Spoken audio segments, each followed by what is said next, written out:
So the 19th century, thanks to liberalism and the technology that it generated, is the wealthiest century in the history of the world. A world that had been, in many ways, unchanged for centuries.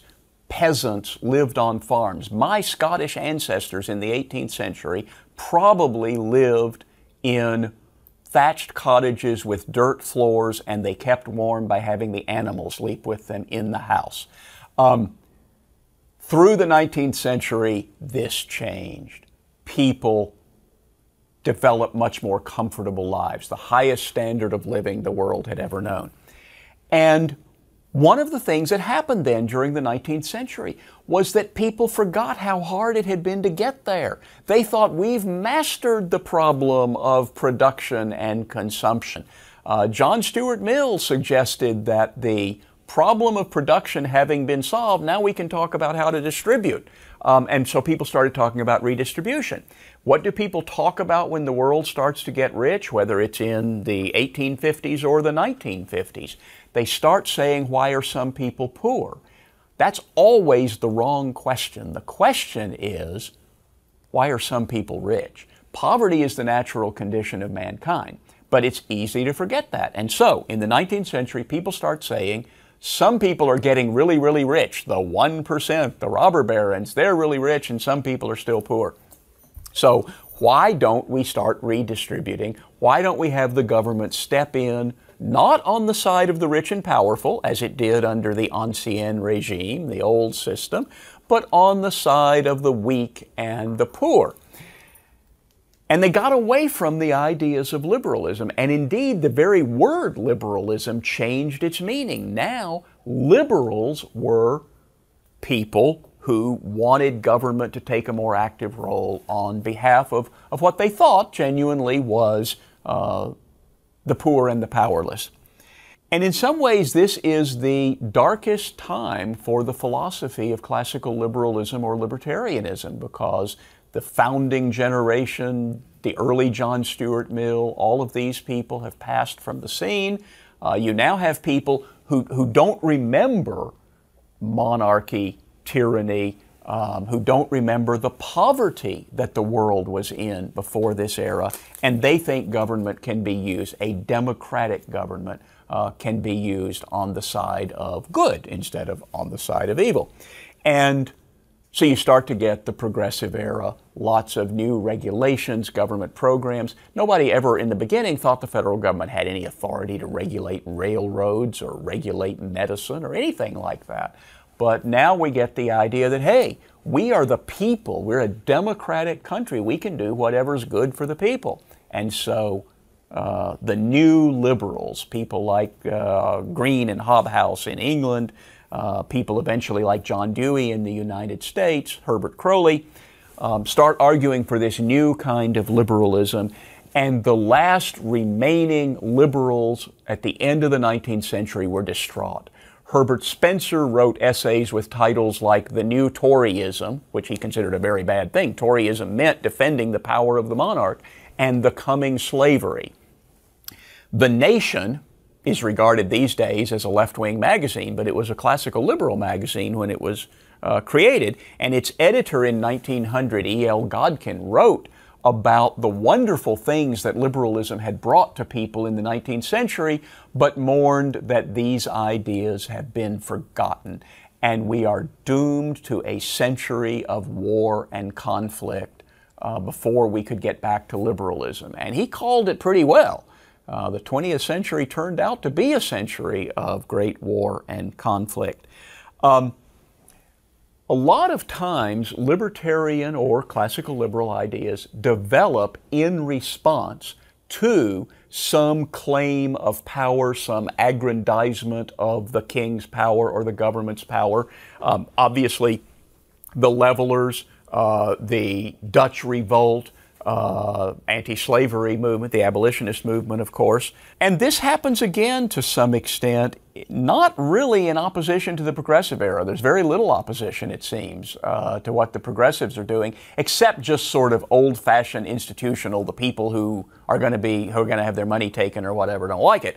But an intellectual opposition really starts to develop in the era of the New Deal. Franklin Roosevelt becomes president in 1933. He says, "Give me the power you would give me if we were at war, and I will fix this depression. I will lead the country as an army."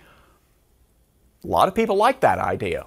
We were deep in depression, but a lot of people didn't, and a movement in opposition to the New Deal starts that's based on constitutional liberty, individualism, and free enterprise.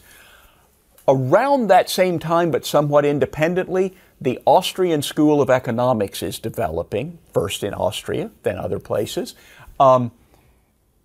Ludwig von Mises and Friedrich Hayek start writing in the 1920s, 1930s, but at first their books are published in German, so they're not really known in the wider world, not in England and America. But Austrian economics is developing. It develops the most powerful critique of socialism, which is not all that strong in America, but in Europe the idea of socialism is very significant. And obviously, starting in 1917 in the Soviet Union, actually seizes state power. The New Deal opposition includes, notably for libertarians, three amazing women who all wrote books, published them in 1943. And some people say this is when the modern libertarian movement started. 1943, Rose Wilder Lane writes The Discovery of Freedom, Isabel Patterson writes The God of the Machine, and Ayn Rand, who becomes the most famous of these writers, writes The Fountainhead. They all knew each other. They all came from different parts of the world. Ayn Rand from St. Petersburg, Russia, Isabel Patterson from Western Canada, and of course Rose Wilder Lane from the little house on the prairie, because her mother was Laura Ingalls Wilder. They all end up in New York at various times. They come to know each other. They write these books. A few people read them.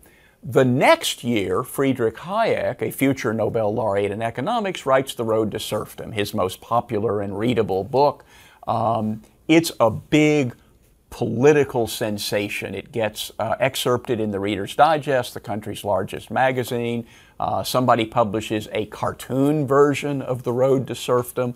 A lot of people read it. Now, when I say a lot of people, I'm not talking about what we consider a lot of people these days, but a lot more than had been reading any libertarian ideas. 1946, just 3 years after the three remarkable women, Leonard Read forms the Foundation for Economic Education, the first free market think tank.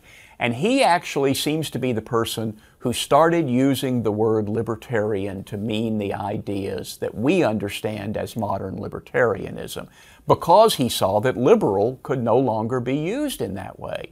Friedrich Hayek and even Milton Friedman a generation later still preferred to be called liberals, but to a lot of people the term liberal just no longer meant individual rights, limited government, and free enterprise.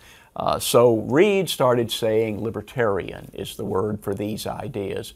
A few people read these books. A few of them go to places like New York University to study Austrian economics. Perhaps a larger number rally around the ideas that Ayn Rand is writing, and she writes a bigger book, Atlas Shrugged, in 1957.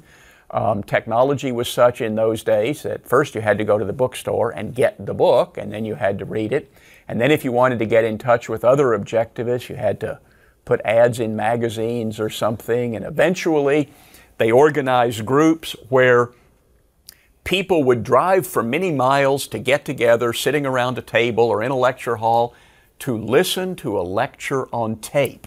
They wouldn't even have a speaker, because there's not many speakers. There's Ayn Rand, she doesn't travel much, and there's Nathaniel Branden, her disciple. But they give lectures and they record them on audio tape, and then people in Peoria and Nashville drive somewhere to sit in a hotel room or a personal home and listen to these lectures on tape. This small number of people continues to develop as the welfare state in America develops and as the Cold War develops. The clash between first the notion of a constitutional republic, liberalism still, had to defeat the Nazis. Now it's engaged in a battle with the Soviet communist movement. Through that time, these books are being written. A few people are reading them. 1969 to 1971 is another point that you could call the birth of a real modern libertarian movement. 1969, there's a big split in the conservative student group, Young Americans for Freedom, and all the libertarians leave and go form little libertarian organizations like the Society for Individual Liberty. 1971, the Libertarian Party is created. A lot of what's going on here, it seems to me, is what we call Vietnam, Watergate, and stagflation. Why did more people become libertarians in the 1970s? Well, it's not like any real intellectual like a Larry White or a Russell Roberts, economist you may know, said, because of Vietnam, Watergate, and stagflation, I have decided to become a Rothbardian libertarian. But the failure of the United States in Vietnam, the huge cost of that failed war, the corruption symbolized by Watergate in the Nixon administration, and then the breakdown of the government's attempt to micromanage the economy, which came to be known as stagflation. It had been thought that there was a trade-off between inflation and unemployment. You have more inflation, you can bring down unemployment, but then you might get too much inflation, so you bring that down a little and you'll get more unemployment. They tried that for a couple of decades and they ended up with what came to be known as stagflation, a stagnant economy, no growth, few jobs, and inflation. And so a lot of people wanted to look for an alternative economic system, and some of them discovered Austrian economics. Others discovered Milton Friedman's Chicago School economics at that time. A lot of libertarian organizations created in the 1970s, the Reason Foundation then, the Cato Institute, the Libertarian Party also. Libertarian Party ran its first presidential candidates and started again drawing more people to this banner. Also in the 1970s, a huge step forward for libertarian recognition of libertarian ideas in the intellectual world. I was in college when Hayek won the Nobel Prize in Economics. This was stunning. We never thought a free market economist could win this award from the Scandinavians, but he did. And 2 years later, Milton Friedman won the Nobel Prize in Economics. And in fact, what we didn't know at the time was that over the next few decades, something like 7 economists at the University of Chicago, all of them essentially libertarian, would win the Nobel Prize in Economics. But when Hayek won it and Friedman won it, and I think it was in the year between those 2 Nobel Prizes that Robert Nozick won the National Book Award for his book, Anarchy, State, and Utopia. So right there in the mid-1970s, an academic community that has wanted to rule libertarian ideas simply out of bounds. Those are old 19th century ideas, 18th century ideas. Hubert Humphrey said of Barry Goldwater back in the 1960s, Barry Goldwater is so handsome, 18th century Fox wants to make a movie with him. Now, you might say it's not really an insult to be called a man of the 18th century. You mean a man who adheres to the principles of the Declaration of Independence and the American Revolution, but it was obviously intended to say these ideas about rugged individualism and limited government and free enterprise, they belong in the 18th century, not in the 20th century. Suddenly, these prizes for the work of Hayek, Nozick, and Friedman really tell the academic community you can't just dismiss these ideas. And you do start seeing more notice being paid to the challenge from libertarianism.